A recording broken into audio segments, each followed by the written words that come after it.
Welcome to Playful Beginnings, a podcast about the magic of play therapy for therapists, students, and anyone interested. In our podcast, we'll explore the deeper understanding of play therapy and the skills we use when working with children. We hope to help you understand the why behind what we do and how it helps kids heal and grow. I'm Dr. Christy Opiola, a working play therapist and university professor in North Carolina. I'm Dr. Maggie Parker, a play therapist and professor in DC. Hi, you guys. We're so lucky today to have an amazing and spectacular play therapy expert as one of our guests. We have Dr. Regine Chung. She is an assistant professor at University of Houston. I'm sorry, Texas State. My apologies. I made that mistake before. Texas State.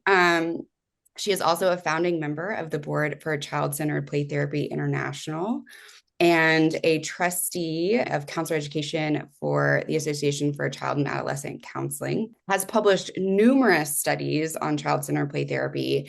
And I think one of the most exciting studies that we've seen so far, and really what we hope to talk about today, is a longitudinal study of child-centered play therapy with children who were diagnosed with ASD or ASD. Autism spectrum disorder. Thank you. Whew. All right. So welcome. Yay. And also a fellow graduate of UNT. So one of our, our circle, Yeah, close colleagues. Close colleagues. Yeah. So welcome. Hello, everyone. I'm very excited to be here. Thank you, Christy. Do you think it'd be helpful that I'll go ahead and explain the study that I conducted as well as some of the results before we moved on to questions like how the changes came about? Yeah, sure.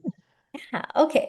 So for my study, it was actually conducted, towards the end of, the COVID pandemic where schools started to reopen. And so there were some difficulties and challenges with recruitment and leading to having to do recruitment and conduct a study for over 2 years.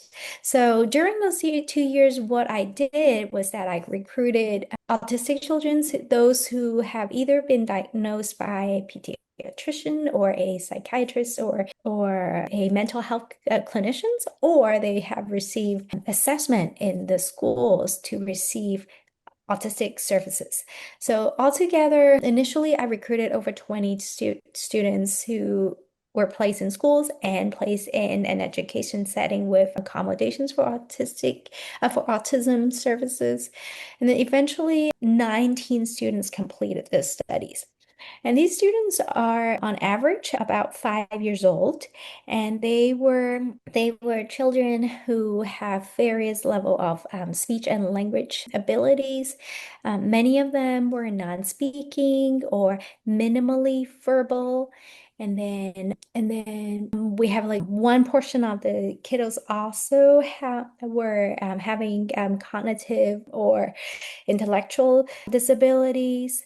So just based on the demographics, you can hear how they are considered probably, if you use the DSM diagnostic manual, you will see that they are considered those who have more substantial support needs. And then with this group of children, what I did was that me and two other play therapists conducted child-centered play therapy with the students. And we did data collection before play therapy, after 8 sessions, after 12 sessions, and then after 16 sessions. And what I was interested in learning about is how these children change based on their social emotional competence, such as their empathy levels and their level of social withdrawal or engagement, which is like their social competence. And then I also use another instrument, which is the aberrant behavior checklist that measures typical emotional and behavioral challenges experienced by autistic children. These are hyperactivity, irritability, social withdrawal, and the problematic speech, as well as the last one is what's the last one? I need to go back to look into this, which is their social. I mentioned social withdrawal already, right? Yeah. Irritability, hyperactivity. I think the hyperactivity was one you didn't mention. Hyperactivity and noncompliance Okay. is the one. Yes, that's right. Need to go back and look at my cheat sheet right here. Oh, stereotypic behavior.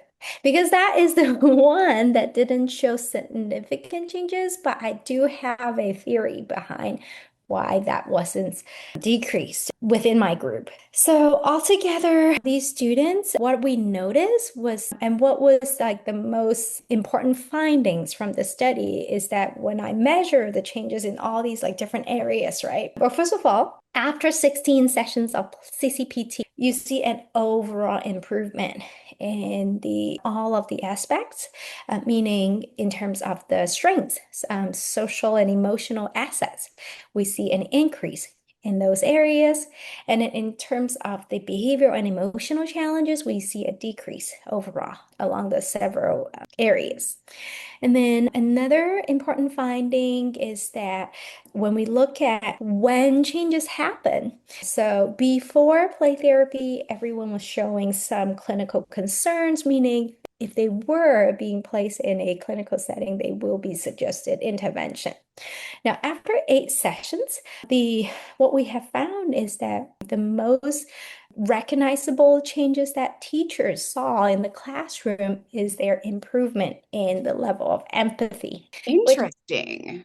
In just which 8 sessions? yeah, Yeah. after 8 sessions and that parent teachers noticed that the increase of empathy and the questions that we asked in the survey in the instrument is whether the child is able to recognize people's feelings even without you telling them. So those are like and that they were able to recognize others' emotions, or based on the teacher's report, several students actually did something to comfort a friend, like let's say standing next to someone who's upset or trying to tell the teacher when they notice someone was upset.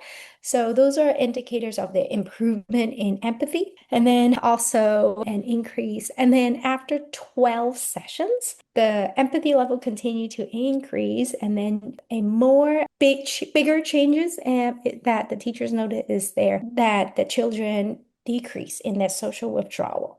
So you can imagine these children before the study, several of them who show high scores of social withdrawal are those who usually wander around when everybody is doing their circle time, or let's say when there's like some kind of like group activities, maybe it's more like highly energy activities that these children will need one-on-one with a teaching aid or sitting in like a quiet or like a regulation, like a relaxed corner. So they always need the solo individual activity when some group activities were going on. And then after 12 sessions, the teacher noticed that there are the decrease in their social withdrawal, that instead of needing one-on-one or having to separate themselves from the group, they actually see an improvement in these children willing to sit in a circle, even though they may not be ready to engage or participate, but they feel less hesitant or less reserved about like whether or not I want to be in the group. And then Really quick. Oh, sorry. Chrissy, did you have? Good question too. No, go ahead. No, you go first. but before that, I feel like maybe I should wrap up with the results of the study regarding like what teacher sees like after 16 Yeah, sessions. And then sure. we can go into the explaining, okay, what I believe happened Yeah. within those children, right? So we talked about that lessening or the reduction in social withdrawal after 12 sessions, and what teachers saw after 16 sessions is the decrease in their irritability and their hyperactivity and noncompliance. So, what it meant was that the teachers noticed that the children were less emotionally reactive, less power struggle in the classroom, and less emotional outburst. And when you think about it, through a CCPT conceptualization, is that when we see these acting out behaviors, when we see the emotional outbursts, those are the results of the child's distorted or a negative self-concept, right? So when we're able to help them build empathy, when we're able to help them build a lessen their anxiety when participating in this social setting. We see that they have less need to have these externalized behaviors in the classroom. And I thought that was fascinating and definitely something that I continue to see in the playroom. Like, I mean, I first saw the changes in the playroom that these children has higher tolerance for frustration. Many of them worked on that transition from the playroom to the going back to the classroom, which is, that change of activity, change of routine can be a struggle for many of them, and that they were able to respond to the therapeutic limit setting positively. And therefore, in the classroom setting, you see there that they have less externalized behavior. So I thought that was very interesting and important to Yeah. share. Yeah. Yeah. And then another aspect that just now when I was sharing about the measurement that we were using, there were two other subscale that we measured, which is one is the stereotypic behaviors, and then the other one is inappropriate speech. For inappropriate speech, we see a decrease over the 16 sessions or the 4 data collection point, but then the changes were not statistically significant. But what we understanding from this result is that because it measures like overt repetitive speech patterns that according to the measurement is atypical or problematic, but many of the students who took part in the study were minimally verbal or nonverbal. So therefore, we just do not have the enough data set to see if this is something that can be addressed in CCPT. So I want to point that out. And then another aspect that we did not see a statistically significant change is the stereotypic behaviors. Again, when we look at the data, we see a decrease overall. However, the neurodiversity-affirming perspective to look at it is to also recognize that stereotypic behaviors such as stimming, or sometimes it can be like body rocking, or sometimes students engage in some kind of like motor expressions, right? Those can be seen as self-regulatory behaviors. So this may not be a primary goal for a CCPT therapist to address in our intervention, which is to minimize or to distinguish, or not distinguish, extinguish these type of behaviors. So those are the areas that seems to be not of a primary concern for us as Great. Adjust and Play therapist. That's really interesting. Oh, thank you. Yeah. Yeah. Well, this was so helpful. I really appreciate you coming on. I think just like for our listeners to see kind of like what has been done, parents, I think is really beneficial. Well, I'm glad. I'm glad that you find it helpful. I feel like I'm like just going on and talking about like all kinds of things, maybe not in the most organized way. That's pretty par for the course for this podcast. We get on a topic and then we get excited about it and we have rabbit chases. Rabbit trails. There we go. So yeah. Well, thank you so much. We're so lucky to have you. And so everybody, yeah, listen and read her studies and we'll post those to our website, or not to our website, but in the newsletter. So if you want to get our newsletter, go ahead and like and subscribe and through our website. You can email us at info@playtherapyspace.com or Christy at playtherapyspace.com, Maggie at playtherapyspace.com. If you have any questions for Dr. Chung, you can reach out to us and we can facilitate that. And yeah, this was lovely. Dr. Chung will be speaking this summer at UNC Charlotte's Multicultural Play Therapy Conference.